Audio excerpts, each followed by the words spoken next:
হাত থেকে এই ভাবটা ছাড়ছি, তখন এটা আকাশের দিকে না গিয়ে কেন ভূমির দিকে অর্থাৎ মাটির দিকে যাচ্ছে? এর কারণ কি? আমি যখন এই ভাবটিকে আমার হাত থেকে ফেলছি, তখন এটা কেন উপরের দিকে যাচ্ছে না, কেন আকাশে বা স্পেসের দিকে যাচ্ছে না, এটা কেন মাটির দিকে পড়ছে? একজন বিখ্যাত মনীষীর মনে এই প্রশ্ন জেগেছিল যখন তিনি মধ্যযুগে তার নিজস্ব আপেল বাগানে বসেছিলেন। একটা আপেল গাছ থেকে পড়েছিল তার সামনে। তখন তার মনে এটা উদয় হয়েছিল যে এটা কেন আকাশের দিকে চলে যাচ্ছে না, কেন মাটির দিকে পড়েছে?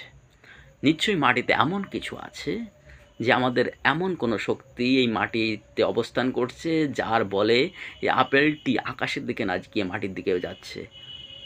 আর সেই বিখ্যাত মনীষী ছিলেন স্যার আইজ্যাক নিউটন। আর তিনিই প্রথমে এই ধারণা উপলব্ধি করতে পেরেছিলেন যাকে আমরা আজ গ্র্যাভিটি বলে জানি। গ্র্যাভিটি গ্র্যাভিটি এমন এক ফোর্স যেটা আমাদের সমগ্র পৃথিবীকে বেঁধে রেখেছে। আমরা যে মহাকাশে চলে যাচ্ছি না বা আমরা মহাকাশে বিলীন হয়ে যাচ্ছি না, প্রতিটি বস্তুকণা তা হচ্ছে গ্র্যাভিটি। গ্র্যাভিটি হচ্ছে সেই ফোর্স যার বলে পৃথিবীসহ সমগ্র গ্রহ নক্ষত্র তার আপন কক্ষপথে বিরাজ করছে। আমি, আপনি প্রত্যেকে পৃথিবীতে আছে। গ্র্যাভিটি সেই ফোর্স যার মাধ্যমে আমরা সমস্ত পৃথিবীর সঙ্গে আছি। যদি গ্র্যাভিটি না থাকতো সমস্ত আমরা মহাকাশে ভেসে যেতাম বা মহাকাশে বিলীন হয়ে যেতাম। সেটাই হচ্ছে গ্র্যাভিটি। আর গ্র্যাভিটন কি?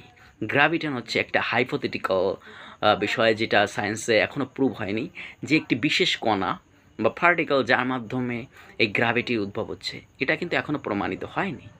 এটা বিজ্ঞানীদের এখনও গবেষণা করছেন এই বিষয়ে, যে আসলে এই গ্র্যাভিটিটা কীভাবে উৎপন্ন হয় বা কী সেই বস্তু বা কণা যার মাধ্যমে এই গ্র্যাভিটি উৎপন্ন হচ্ছে। আর সেইটাই হাইপোথেটিক্যালি, অর্থাৎ আমরা বলতে পারি যে আমার ইমাজিনেশনের মাধ্যমে আমরা যেটাকে ভাবছি সেটাই হচ্ছে গ্র্যাভিটন। ধন্যবাদ সবাইকে। সবাই সাথে থাকুন এবং দেখতে থাকুন।